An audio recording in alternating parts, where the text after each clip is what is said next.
Hey, hey, hey, thank you for tuning into another episode of Grieving Voices. Unless this is your first time listening, thank you for joining us and thank you for being here.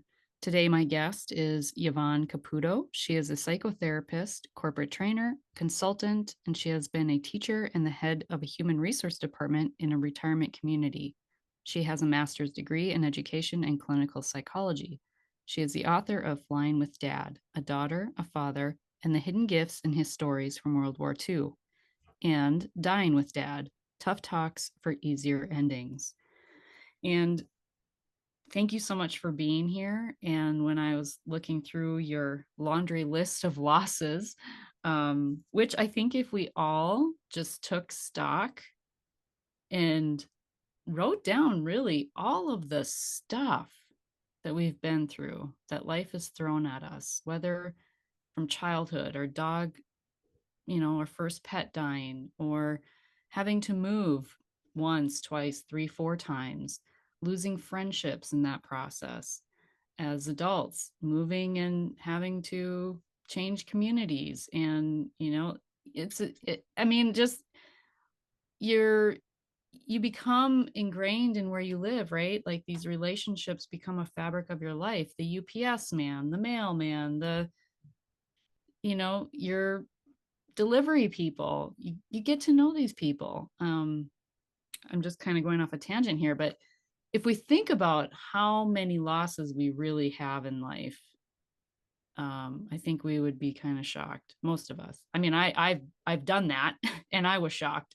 Um, but I think it's good from time to time to really take stock of what the things that have happened to us that have shaped us. And so what are the losses that have shaped you in the work that you're doing? It's interesting you started out the way you did because it brought up something that I had sort of forgotten. And that's that in 1989, I met and married this wonderful man. That's not a loss, but he had two children from a previous marriage that he was committed to living near. So I, without thinking much about it, knew that I was going to be leaving the city that I loved, leaving a job that I loved, leaving friends that I loved, and moving into this unknown world. And then when I got to Southeastern Pennsylvania, I couldn't find a teaching position. So all of those things combined, I remember thinking, if I'm not okay in 2 years with all of these changes and losses, then I'll go back to therapy. I was in therapy at 6 months Hmm. because, as you said, leaving the town that I'd been in for 20 years, leaving all kinds of friends, leaving those connections. It was Erie, Pennsylvania, and it's one of the most beautiful places in the world. It has a peninsula that's 13 and a half miles around that I used to ride every day after I would leave my teaching position.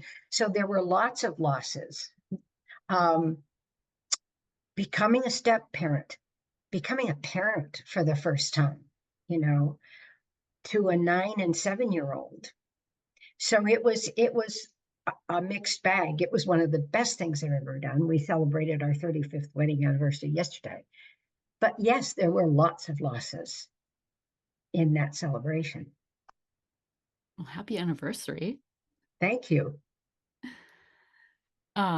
And exactly, like that's the perfect example of these things that people generally forget about, right? Like we just don't, it's like, well, it wasn't traumatic. Or we have this, we tend to have this hierarchy or compare, and I shouldn't be sad about this should be a great time, but yet it's the both and Mhm. can be incredibly excited about something but incredibly sad and melancholy and grieving too. We can hold both of those things at the same time. I use this phrase with my clients a lot, but I also use it generally in life. Sound mental health is the ability to contain the paradox. You can and you can't, you will and you won't, it is and it isn't. So sadness and joy can be together in the same bubble. And knowing that, I think, is extremely soothing, to be able to say, okay, I can be sad about this. And at the same time, I can experience joy, the joy that goes with it. But you're right. That was not something I was taught in grade school, nor was I, taught in high school or college.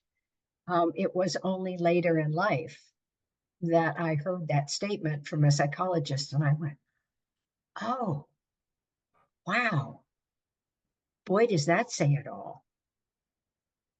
And when I think about it, containing the paradox, what's a good synonym for contain? Mm. There really isn't one. It really is what it is. It's that it's right there at the same time. Two things. So you're absolutely right. We can hold joy and we can hold sadness all at the same time. I was, you said hold in, and I was actually thinking holding, like just holding both of those emotions, like contained and holding. But at the same time, it's like it has to go somewhere, right? The grief has to go somewhere. Even the joy has to go somewhere, right? Like we can, it's like, if you are so grateful for somebody and you really, let's say, I mean, withholding our pain and our grief can have the same effect of holding our joy and our appreciation and our gratitude for people, right? Like there is a suffering that happens in that too, right? Because I think, I don't know if I'm not getting my point across here, what I'm trying to say, but the energy has to go somewhere, right? And so either the energy of joy or the energy of sorrow, like containing it, does something to our bodies. We can manifest symptoms. And if we don't speak it or don't share it, or if we do, will it be received the right way? Or will it, we can have these expectations of if we say something to somebody that's positive, will they have the response we want? You know what I mean? Like there's just, that's getting into like really deep in the weeds of relationships and communication and all of that. But I'm not sure I'm getting my point across here, but maybe you Well, there can. are two Yeah. things that I think of when you say that. And that's for any of us when we're hearing somebody who is in sorrow or who is in joy, to listen, Mm-hmm. to just listen and, nod heads or say aha, or even tell me more, to invite that person to continue on that path that they're on, because absolutely they need to explore it. They need to explain it. They need to have somebody who is going to validate it just by listening. The second thing that I think of is this. When my father died, I was with him. And his dying wish was to be taken feet first out of his own home, which meant he was going to be on a gurney. And that's exactly what happened. And when the EMTs put the gurney down behind the ambulance and the ambulance doors were open, and I saw the look on my father's face, I went, yes. And the EMTs looked at me like I'd lost every marble I might have had. But what joy was coming out of me was the soft, sweet smile on my dad's face. Because he and I had intimate talks about death and dying. And I knew exactly what he wanted. And when I saw that the end was coming, being with him at home, the EMTs working on him, I knew what I had to do. I picked up the phone. I called the hospital. I said, there's a do not resuscitate order on Dad's chart. They're bringing him in. Please make sure it's at the emergency room when they come. Now, that's not feet first out of his own home, but Grace was with me in that the emergency room doctor called and said, "You can stop working on it." So I laid down beside my father. I told him that I loved him. I told him that he was going to be with my mother, which is part of our conversation. He so missed her. And then I did what we always did in our family, the glue. I said the Lord's Prayer in his ear, and he was gone. So that joy did get expressed. And it's hard for people to understand that I continue to feel that profound sacred joy when I think about my dad's death, because he and I worked so closely on how he wanted it to be. That's beautiful. You were on the same team. Like you were his cheerleader, you were his advocate. And I think so many people don't get that opportunity, first of all, don't maybe have that safe person that they trust, maybe, to follow through, Mhm. right? Because we're taught how to acquire things and people, not what to do when we lose them. Um, so what got you to that point to be able to let go and not hold this grip and not let your ego get in the way? My entire career from the time I graduated from college feels like preparation for that journey. Mm, Being the teacher, being the psychotherapist, particularly working in a retirement community. As a member of the executive team, I sat on the ethics committee. And we had a case where a woman with severe late dementia could no longer communicate at all, developed an abscess on her foot. And the doctor in charge said, Ropo-Baz and antibiotics. The daughter, trying to be her mother's advocate, said, no, mom's advance directive, the document which gives legal power to somebody to speak if you can't speak for yourself, said quality of life. And the daughter didn't feel like antibiotics and Ropo-Baz would be quality of life, that it was really time to let her mother go. The problem was that quality of life wasn't recognized in our state. And so the case ended up going to court. A surrogate was provided to allow for the Baz and the antibiotics. And then should that not help and an amputation be needed, the daughter could step in and say no. I'm sitting in on this case and I'm thinking about my dad and I'm like, whoa, does he have an advance directive? What is that? How do I go about getting one of them? So I did some research. Social workers are very helpful. And I called Dad and I said, I know you have a will, but do you have an advance directive? What's that? So I explained it. And he said, oh, no. He said, I've never thought about doing anything like that. And I said, well, okay, Dad, if I find an attorney and I come home, would you be willing to sit and get it done? And he said, sure. So he and I went to the attorney's office and he made me his legal medical power of attorney. And so I felt pretty good about that until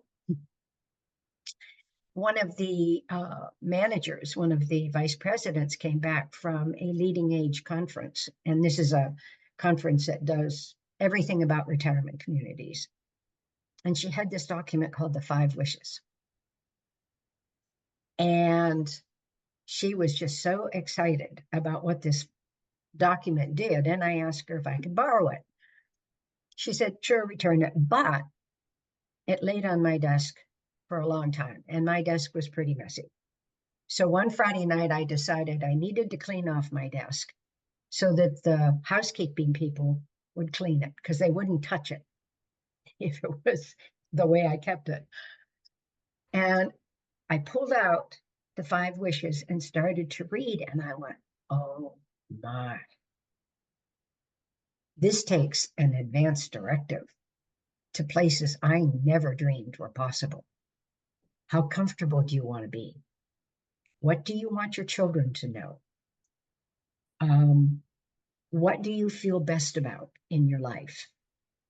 And very simply laid out, the questions were all there.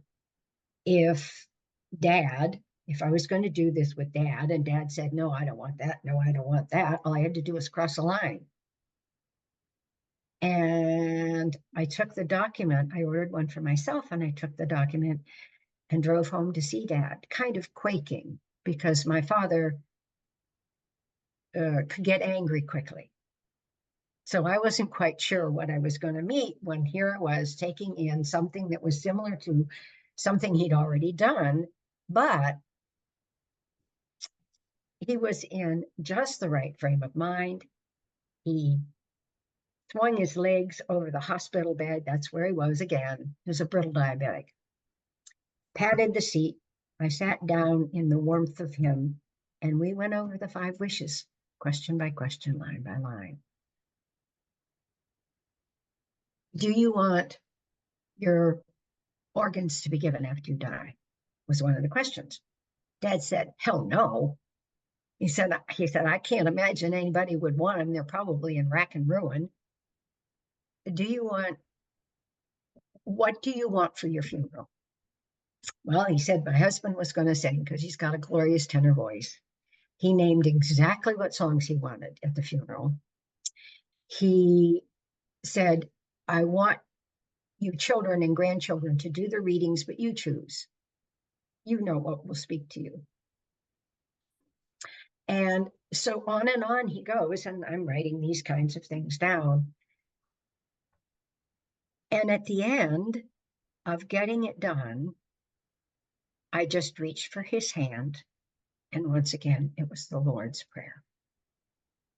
And it was one of the most intimate, beautiful, transcending experiences I've ever had in my life.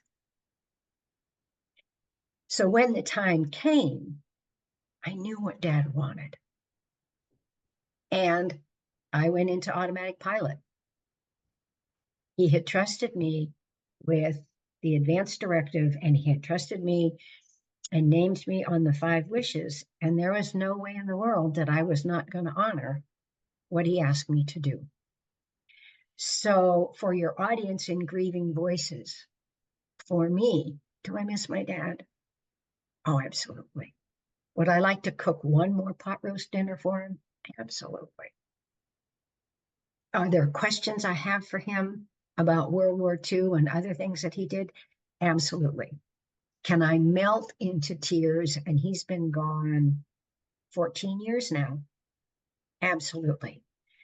But also in there is this profound, sacred joy that will make me just smile because of Dad's trust in me, that gift he gave me, and the gift I gave him in return. Were you an only child? No, So I have. how did that work with communicating to the siblings, and were they all on board with everything as well? They were on board. My sister said she probably couldn't have done it. When to backtrack, there's another story. One of the sorrows that I have, one of the things I still grieve, is my mother's dementia. She went from being one of the most gifted women I've ever known, intellectually, socially, spiritually. And to see her not know what she did 5 minutes ago, it was heartbreaking. So we had some things we needed to do when she had surgery for colon cancer. And my brother and sister and I were a team.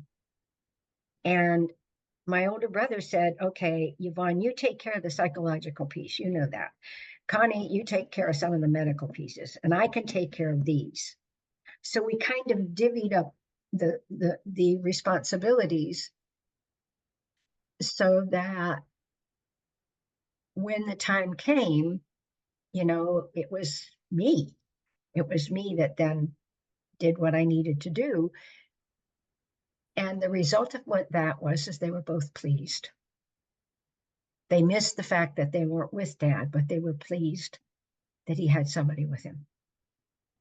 And that I stepped in and did what he asked me to do. Do you think it was the contrast of that experience with your mother that really kind of propelled you to curate a different experience with your dad?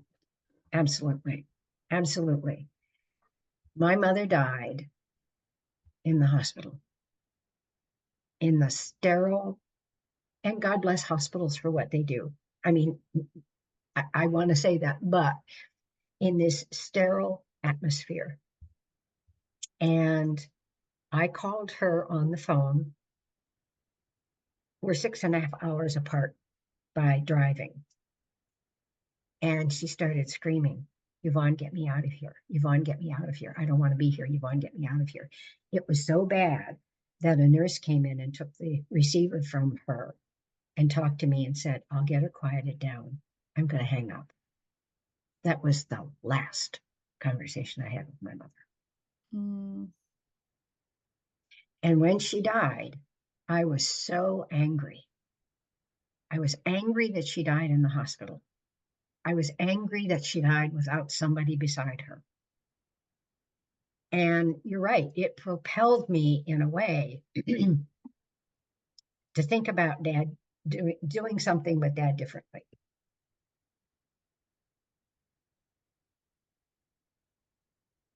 So in this case,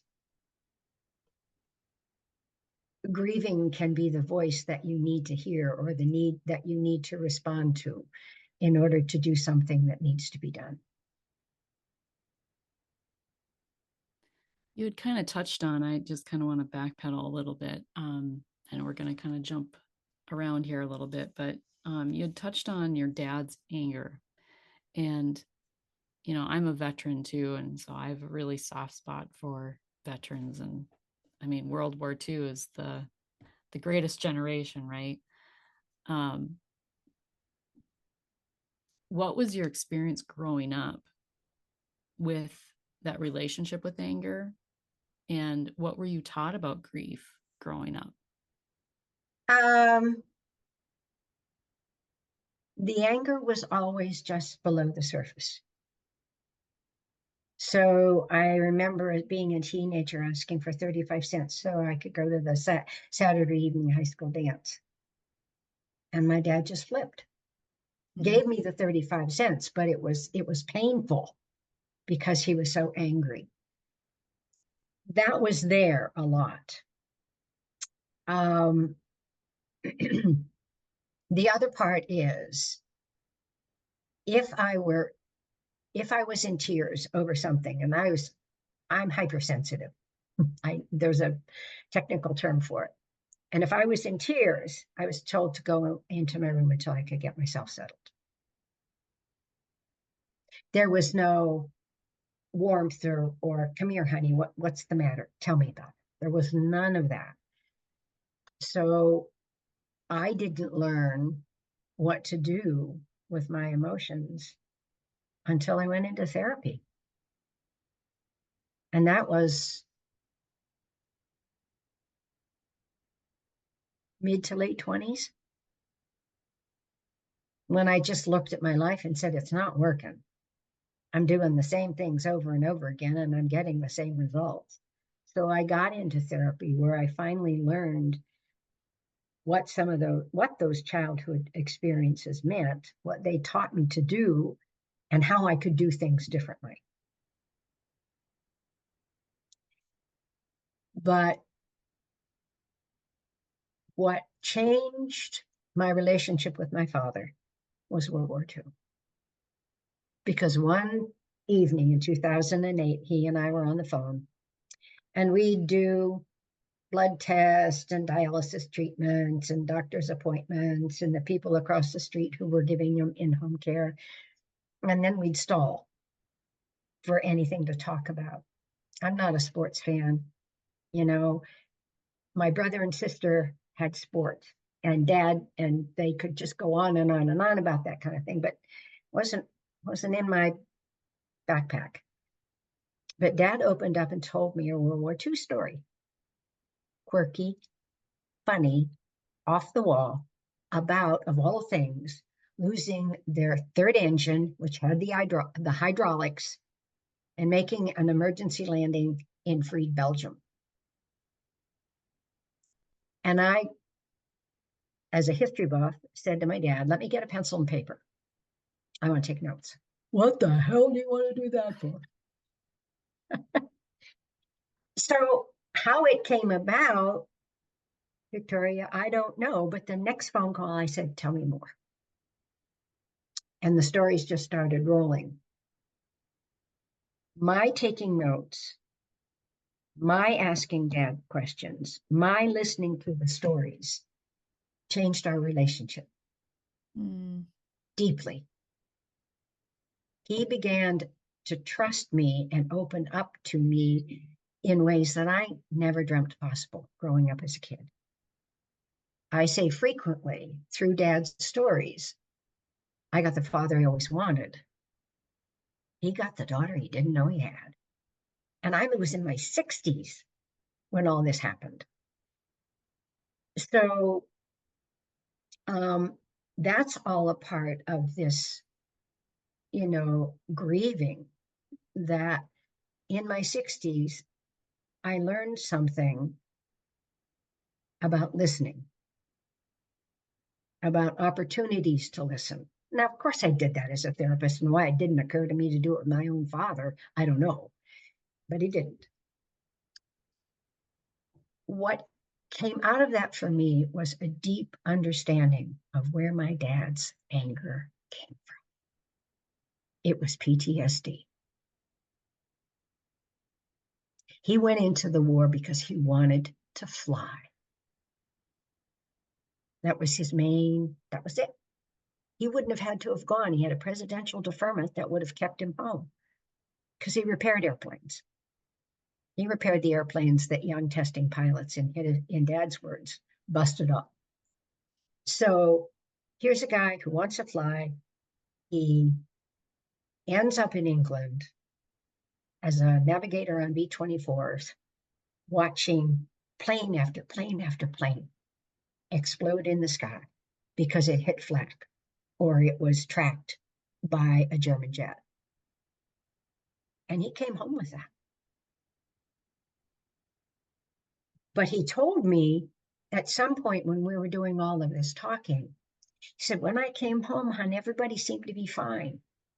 I walked around Meadville, my hometown, and saw guys that I knew that were in the service, and they seemed to be just fine. So I wanted to know what was wrong with me.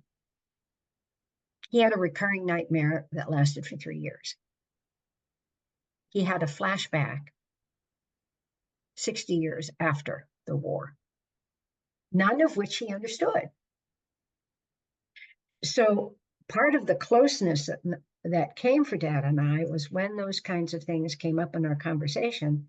Because of my background, I could explain what they were and why they happened. And that it was a normal thing to experience when you have witnessed such abnormality. So that talks about the anger and where it came from when I was a child and how Dad and I navigated through it. Even to the point where the last phone call he had with me, he had been released from the hospital. I had said to the social worker, he can go home when he's ready. Well, they sent him home, no pain medication. He was in agony. He called me on the phone and he ripped into me. I'm holding the phone out here, while he's doing it. And I said to him, I said, Dad, I told them you could go home when you were ready. Doesn't sound like you were ready.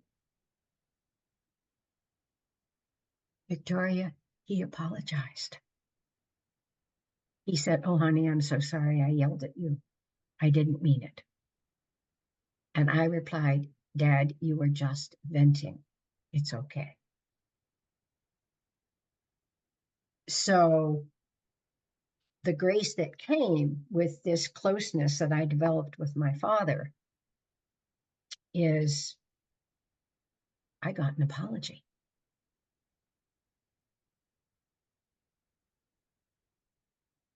So when we talk about grieving, I do miss that relationship.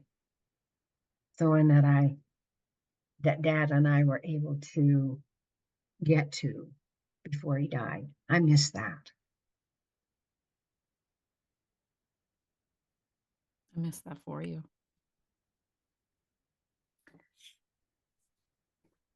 Um,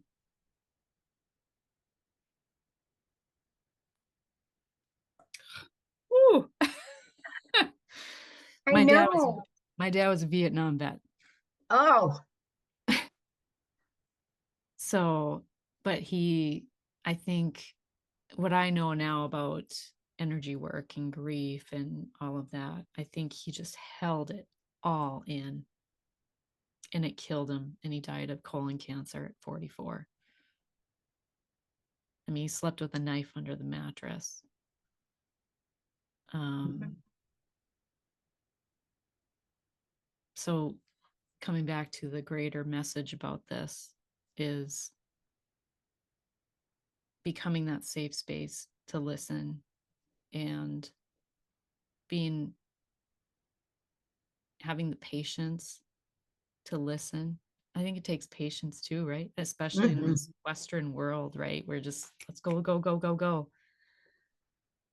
I have an example that perfectly illustrates this. I have a daughter that is a waitress, and there was a retired gentleman that had come in, and he was asking her questions like what are her interests and things like that. And she said what are her favorite classes in school, and she said math and shop class.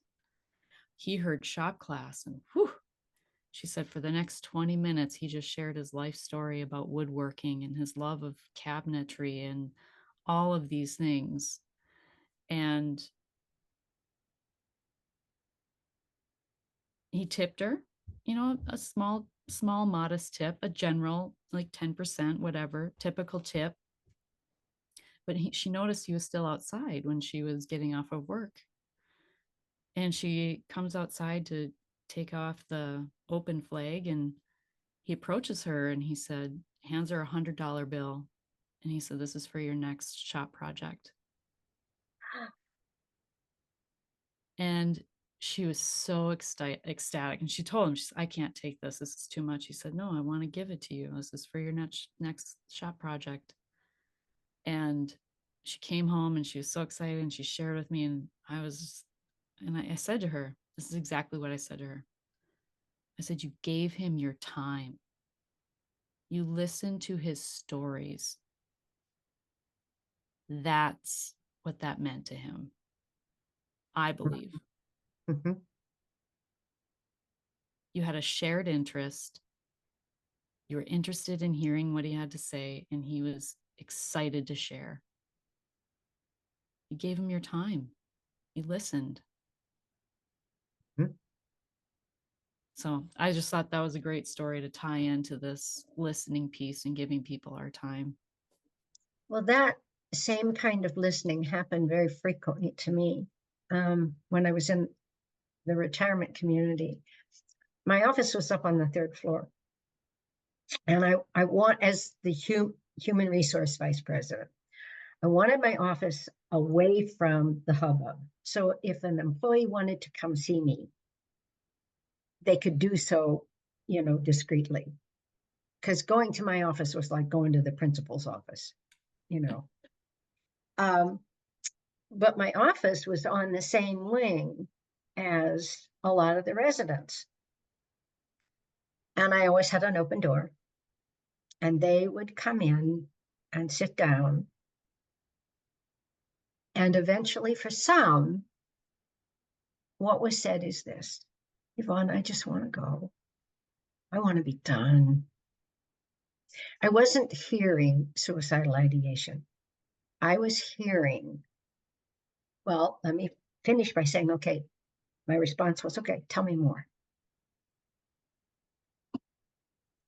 My friends are gone. My partner's gone. I'm in physical pain all the time. I'm not doing the things that I love to do. I'm just ready. And I would ask, what's your faith perspective? Because when my mother said that very same thing to me a month before she died, I said, then Mom, talk to God. You and God decide when it's time. But that kind of listening was what was needed in those moments when the residents came in or when my mom said it. Tell me about it. So, and it can be so helpful, particularly with people who are grieving. Tell me about it. What's it like? And no interruptions and no commentaries and no, well, let me tell you about how you just let them talk till they can't, till there's nothing left to say. And that's what you said earlier about how do you get rid of it? Mm-hmm. How do you put it out there? I was asked by seventh grade teachers to come and talk to their kids about therapy. And I said to the teachers, please have the kids write questions. What do they want to know? So I'm not up there blabbering about what I do. I'm addressing their concerns. I saved the best question for last. And it was, I read the question and my story just bounced out of me. It was not anything I planned. I said to, and if you can imagine a group of seventh graders, I said, have you ever had to vomit? Have you ever had a stomach that was just churning and ugly? And you tried to hold it down and you tried to hold it down. But there was a point at which you either got to the bathroom or you got to a wastebasket because it was coming whether you wanted it or not. And it was going to smell ugly and it was going to taste ugly and it was going to look gross. And I really went into this. I had great fun. I said, however, how did it feel once it was all over? And they all responded, it felt better. And I said, that's what therapy is. Because the person who asked the question was, if it's so good for us, how's come it hurt so much? Mm.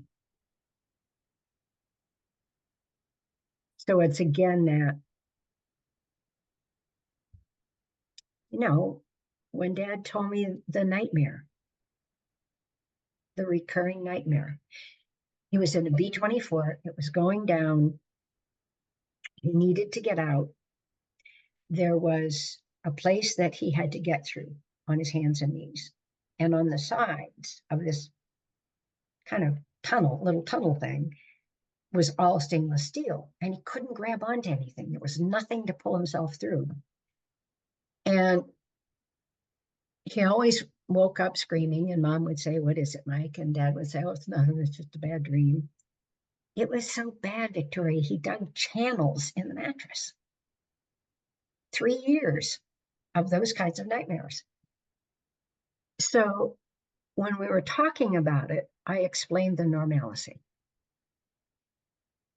of nightmares given what he witnessed. And sarcasm was an artful language in my family. So I ended the conversation with Dad by just saying, sorry, pal, you're just normal. But I literally could hear his shoulders drop,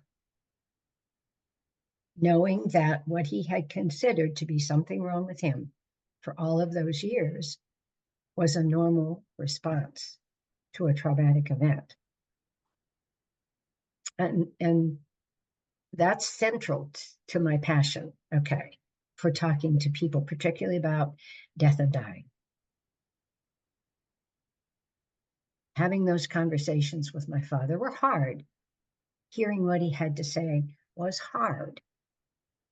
Knowing that we were talking about something that was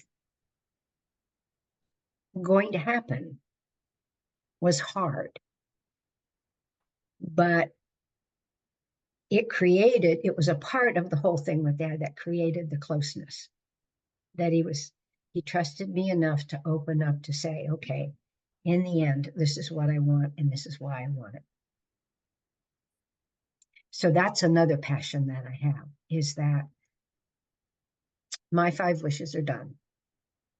My children have my 5 wishes. We talk about the end for me and what I want and what I don't want. Now, it's been a while, so I recognize that I need to go back and do that document again. But I don't want them to experience what I experienced with my mom. What did she want?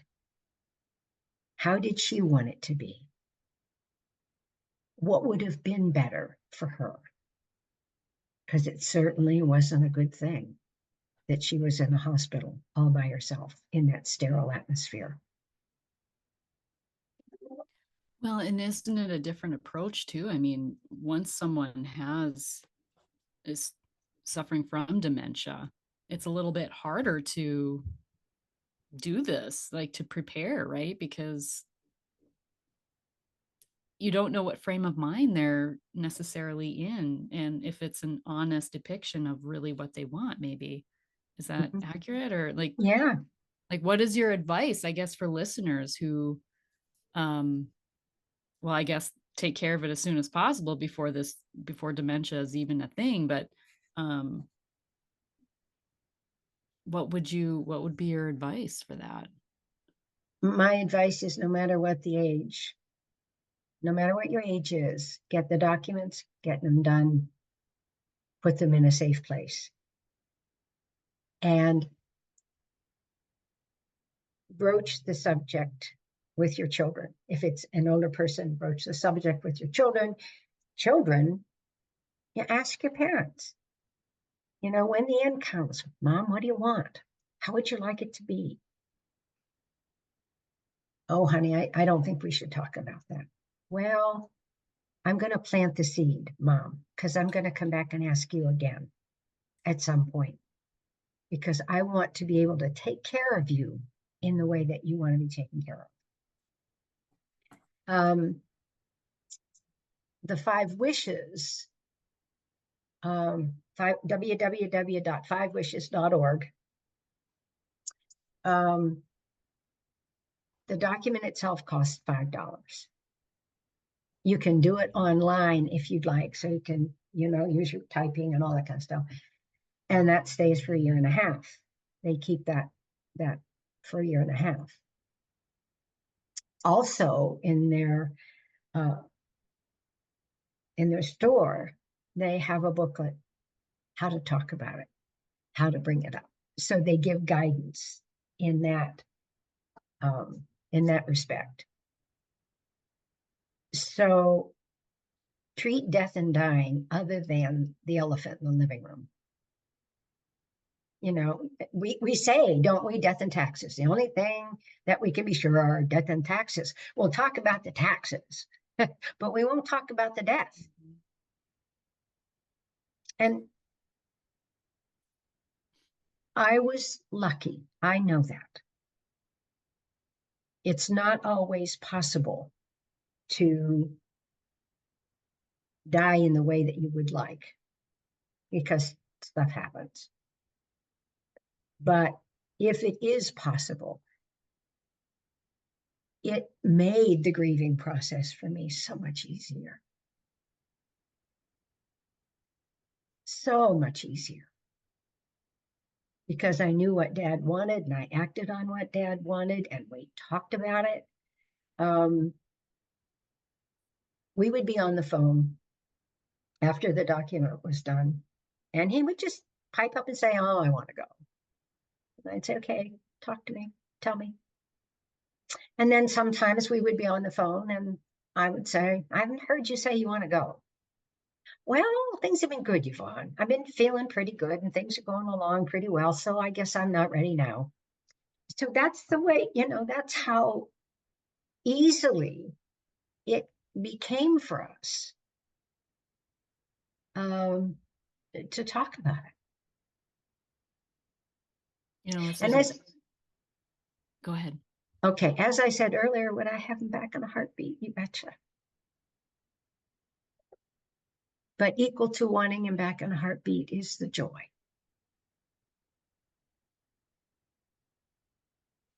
This is a reminder to me because I'm a trained end of life doula, and thank you for that resource. I'm going to actually add it to my website. Um, but I have not asked my mom, and she's going to be 82.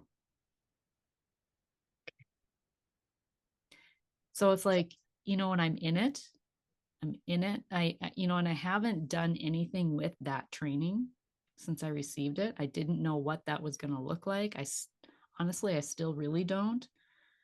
It's just a tool in my toolbox.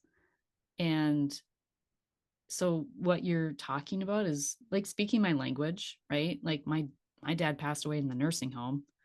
Um, I know it's not probably the way he wanted to go.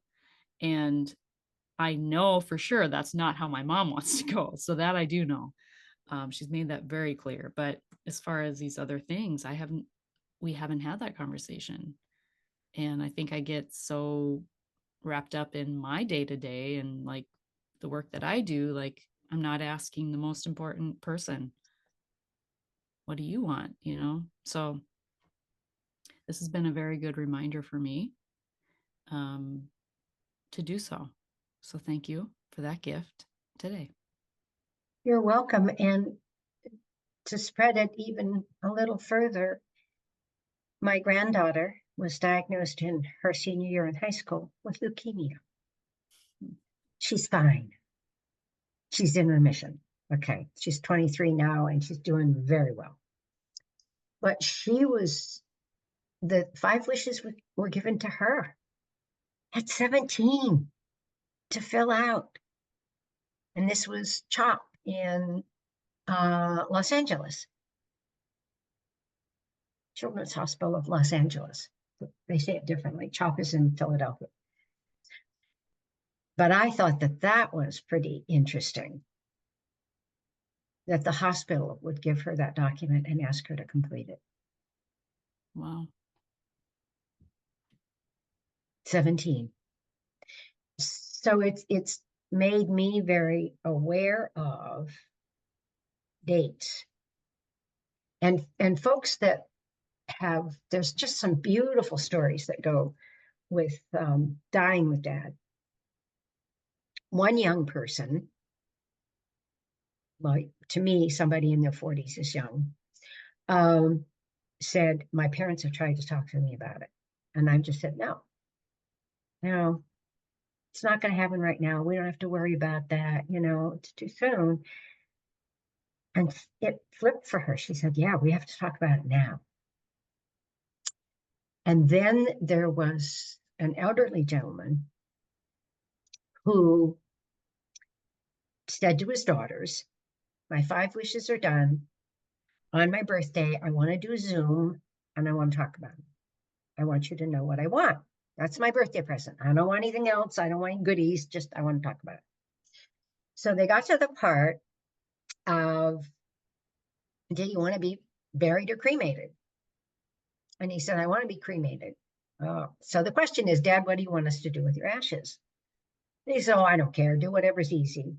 And that was his persona. Don't put yourself out. Just do easy.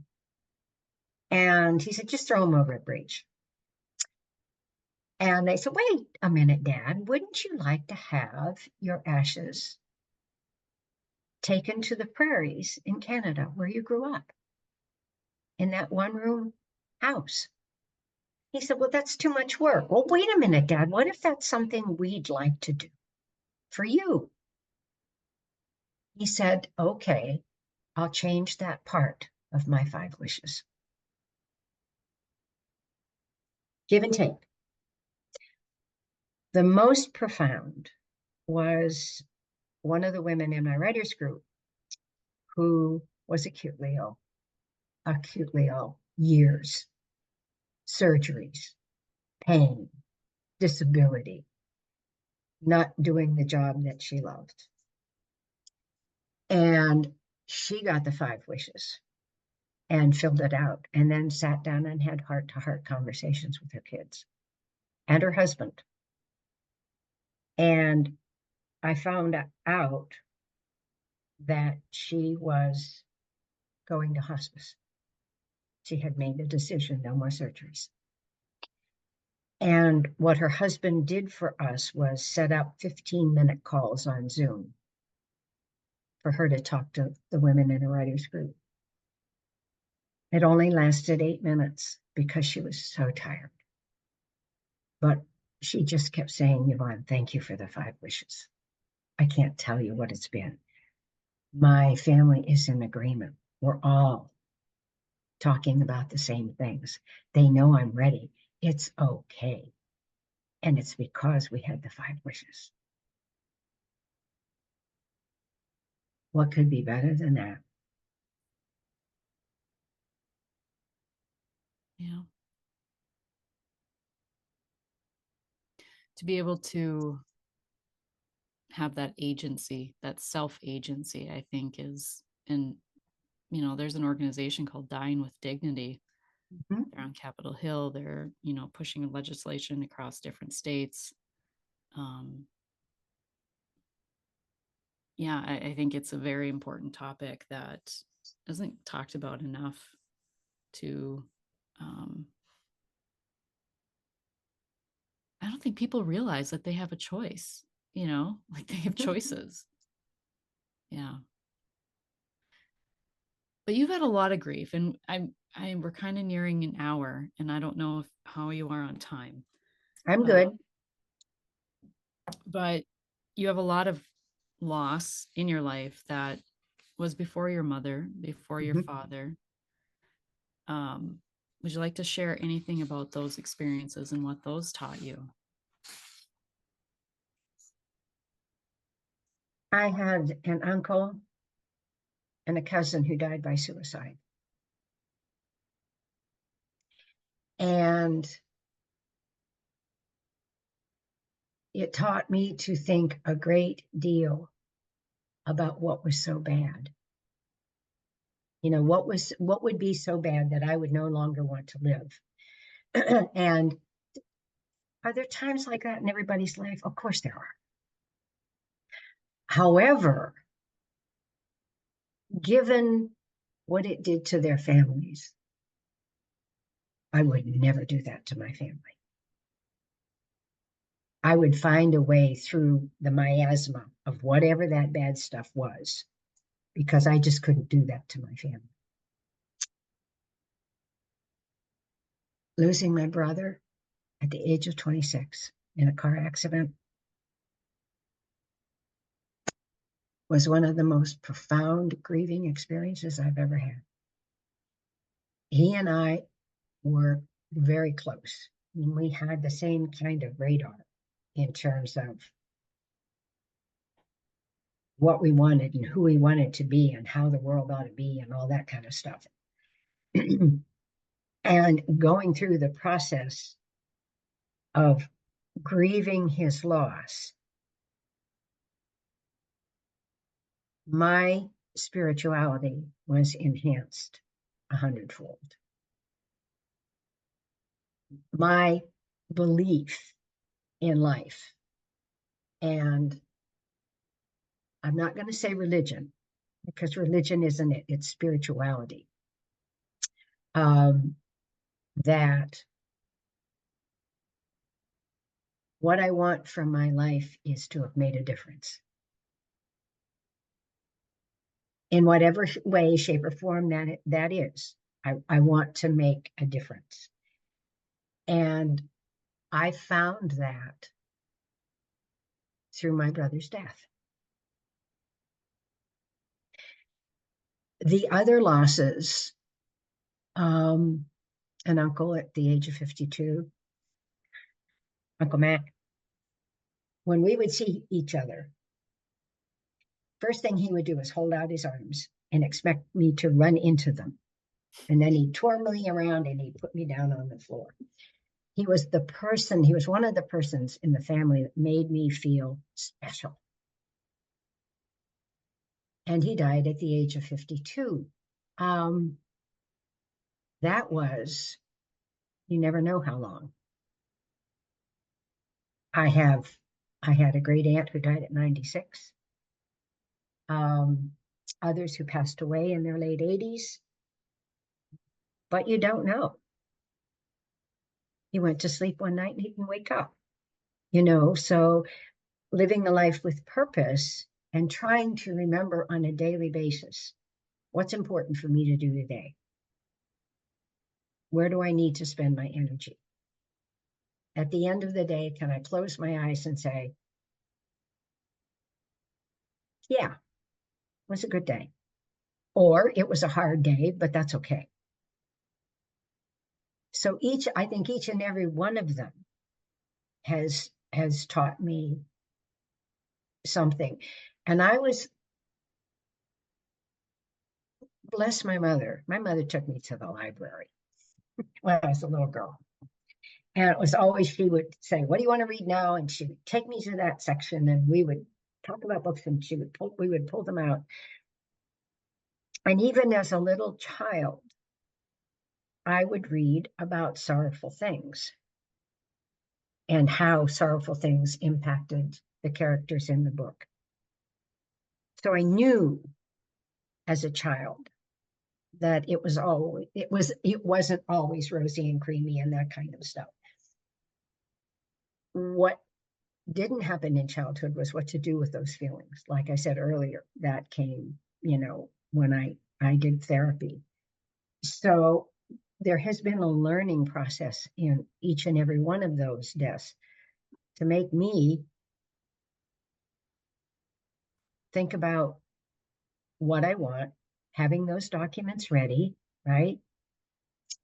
And closing my eyes for the final time and knowing that life was good. It was just good. Was the uncle on your mother or father's side? My mother's side. The two uncles that I mentioned were both on my mother's side. And they lived very close to us, so that's why I had the relationship with them that I did. My uncles on my dad's side lived far away, so we might get to see them once every 2 years. I didn't have the same kind of relationship with them. How did you see the dynamic change between your parents when your brother passed? Like, what did that do to the family unit?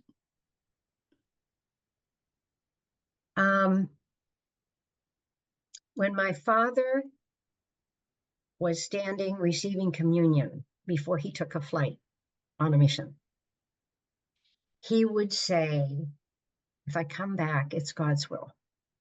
If I don't, it's God's will. So that was how he handled it. My mother never recovered. Never recovered. And we did a family outing a couple of years.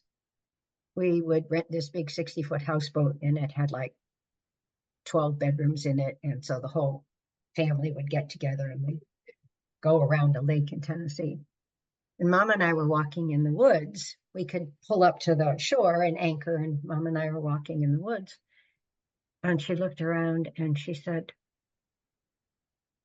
oh, Mark would have loved this. Mark being my brother. And then out of her mouth came, oh, Teddy, shut up.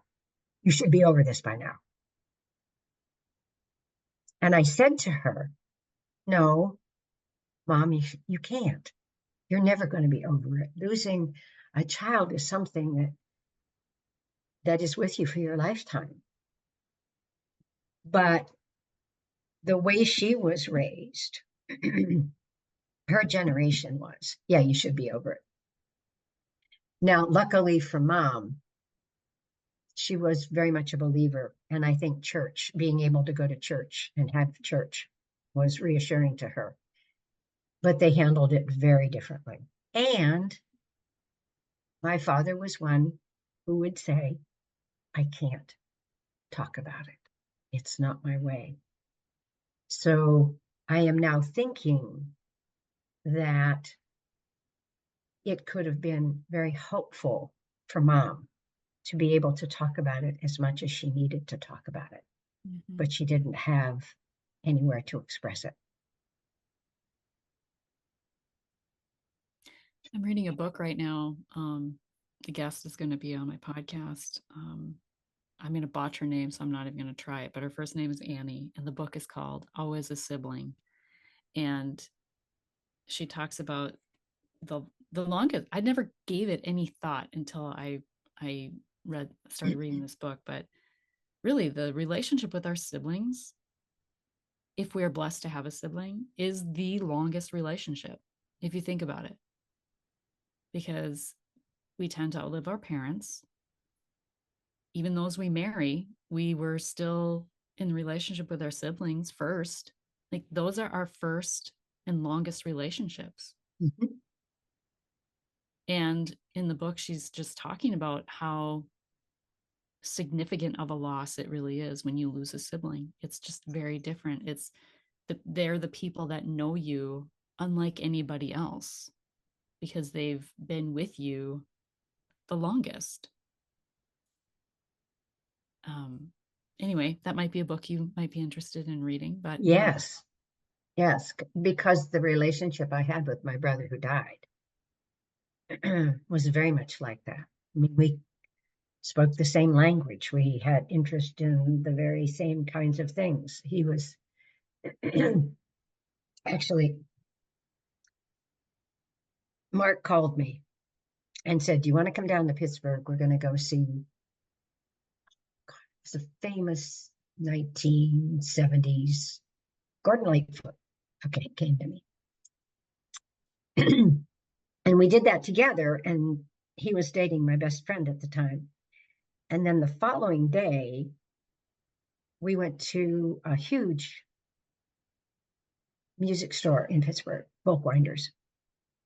And he was looking at the guitars and looking at this and looking at that. And I wasn't necessarily terribly interested because I'm not musical in the way that Mark was musical. And he said, okay, I'm ready to go. All he's got in his hands is this little brown flat envelope. We get in the car and I said, Mark, what'd you buy? He said, Dust in the Wind, the song by Kansas. All Mm. you are is dust in the wind. And Mary Catherine and I were in the back seat. I said, what? I think the music is beautiful, but the words are awful. That was the weekend before he died. He died the following Tuesday. Mm. So I think that also explains what I said earlier that loss is probably the biggest loss I've ever experienced. Ever experienced. And yet it's not the one that you came on the podcast for.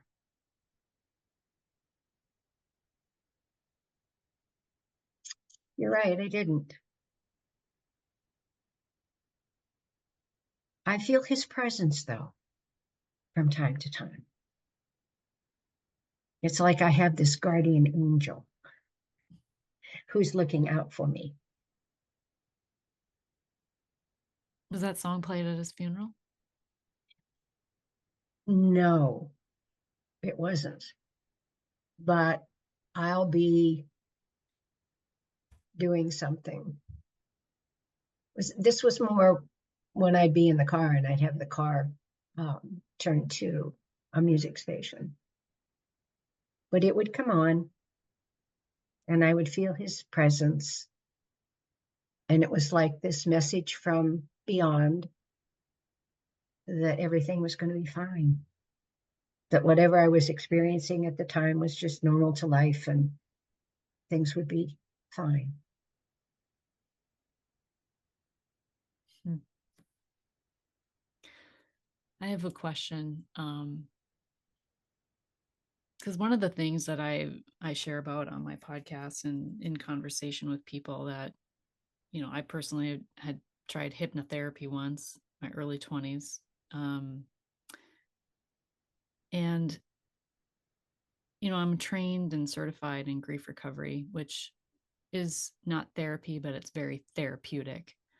And it's not talk therapy. I mean, people talk, of course, but there's also action, right? Mhm. So, what do you say?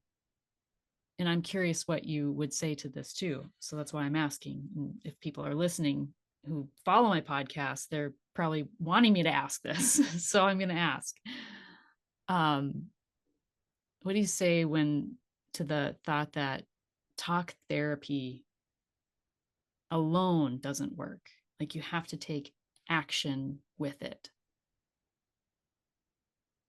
What are your thoughts around that? Because and this ties into actually another question. When you in your when you talk about processing your grief, like I want to know what that looked like for you. What did the act of processing your grief look like? Because I know what it looked like for me, and it was using a method that's evidence based and yada yada. It's the grief recovery method. That's the action piece. What did that look like for you, and what is the action that you feel like people need to take when they're in talk therapy, or maybe not? I don't know. What's your perspective of that?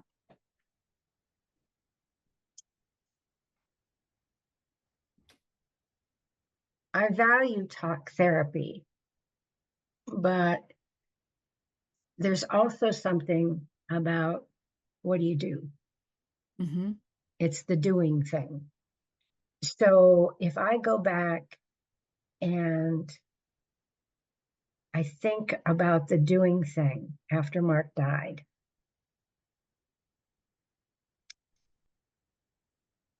I would have to say that my presence in the classroom with kids changed. That doing for me was being there for my students in a way that had nothing to do with 2 + 2 = 4 or putting a comma in the right place. It was there to be observant. It was there to look for pain. It was there to be a listening ear. It was there to give a hug. That if I were to, I just knew that if I were to be present for the kids, being actively present for the kids and my friends, that that would help me to heal. I would be doing something with the angst that I felt. Um, I can give an example. We were sitting in the living room talking about the wedding, and it just so happens we were looking through my husband's photo album of his parents' marriage. And oddly enough, we were going to be getting married 50 years to the day of his mom and dad's wedding. And he and I didn't know this. And we're kind of talking about this, and I look, and at the top of the stairs, there's Caitlin. She's 7 years old, and the tears are just streaming down her face. So I went up, and we went into her room, and we sat on the bed, and I held her, and I said, "What's the matter?" And she said, "I'm never going to know my grandmother. My grandmother's dead, and I'm never going to get to know her." And so I said, "That is a sad thing. You're absolutely right." So that's an action in terms of how I changed.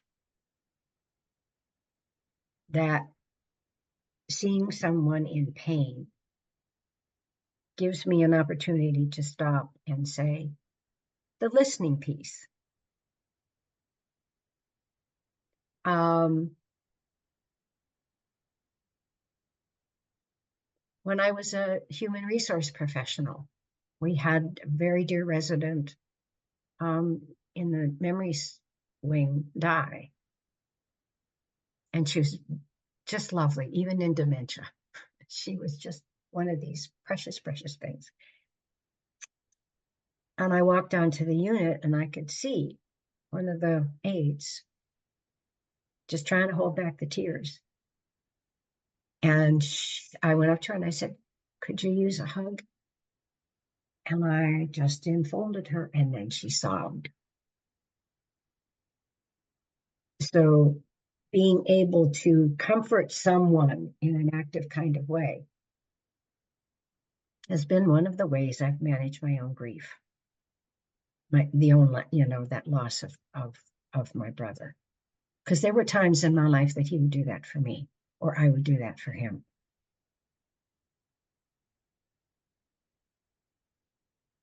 That's a perspective I didn't expect. Thank you for sharing. You're welcome. You're welcome. I'm grateful to Mark in the oddest of ways. I am grateful for that grief. I am grateful for his loss. Again, would I have him back in a heartbeat? Oh, there's so much I have to tell him. There's just so much I have to tell him. I want him to meet this family of mine, but I really started to become something through the grief process around his death that I treasure. And I do say that, when I'm working with people in grieving, here's where we go in. Boom, we drop to the bottom. And then we come up when we drop, we come up when we drop, we come up and we drop. And maybe years later, we, boom, go down again. That happened to me in England the other year. But if we grieve actively, if we do something with our grief, if we honor the feelings, if we process the feelings, if we do something, then here's where we came in. Here's where we come out. And I've got a diagram of this that I show.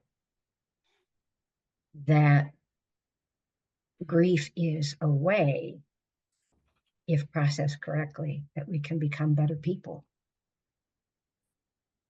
more true to ourselves. Yeah, it sounds like your compassion was just cracked open. Mm-hmm. But yeah, it really does sound like that experience of losing your brother was what just let your compassion flood out and propelled you to give it to others, the love that you couldn't give to him, right? And I'll remember your phrase that it cracked open, Mm. because that's pretty profound in and of itself. Yes, it cracked open. And I think for so many of us, for grief, loss, um, it can take us down and crack us open to where we feel like we're in a million pieces. But I do think not that you're, I don't want to say like, not that it's a special person, right? Not that how do I want to say this? I think different people are built to do something with that. I think a lot of the people that have experienced a lot of grief, a lot of loss or trauma, young in life, throughout life, I think it just builds you differently. I'm, yeah, I guess that's maybe my thought on that. For some people that may not experience a devastating loss until their 20s or 30s or 40s, later in life, that can be the very thing that just takes them down, and they find themselves in just completely lost, not Mhm. knowing what to do, you know. So what is one thing that you would like to scream to the world?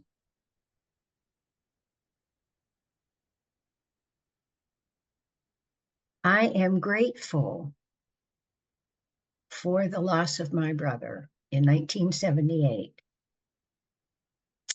because one of the life lessons that I was given is that if I actively grieve, if I actively work on it, I will get better.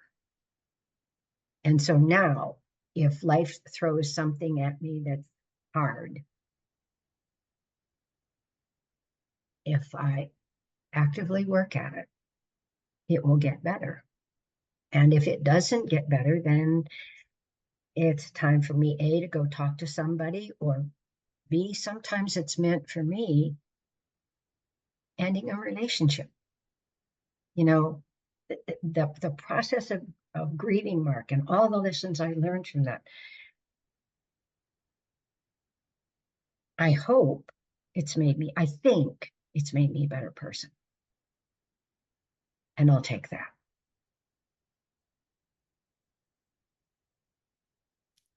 It's a beautiful way to end this episode. Thank you for sharing. And is there anything else that you would like to share that you don't feel like you got to? I think we did well. I think so too. Where can people reach you if they would like to connect with you?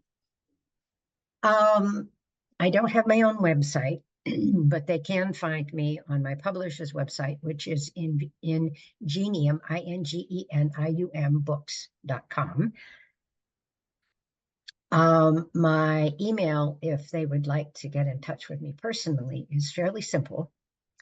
Yvonne, YVONNE, author, AUTHOR, the number 4 at gmail.com. Yvonne author 4 at gmail.com. And you can also find me on LinkedIn. So Okay. if people want to message me through LinkedIn, I'm there too.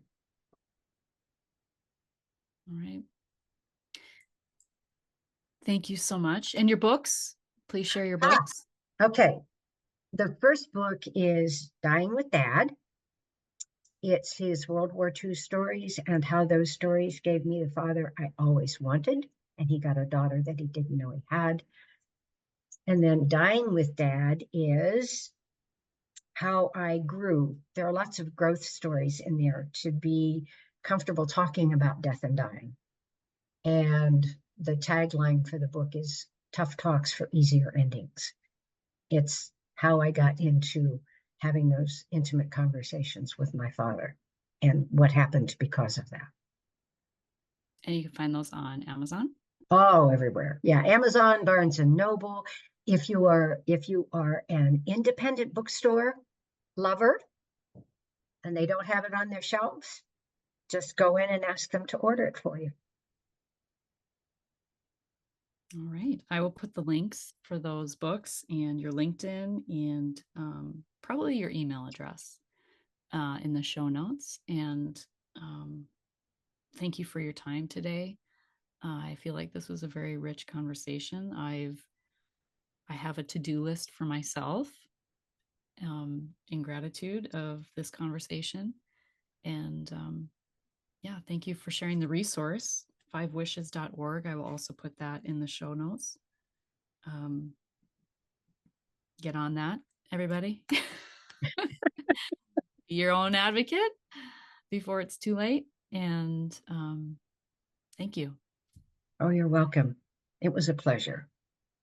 And remember, when you unleash your heart, you unleash your life. Much love.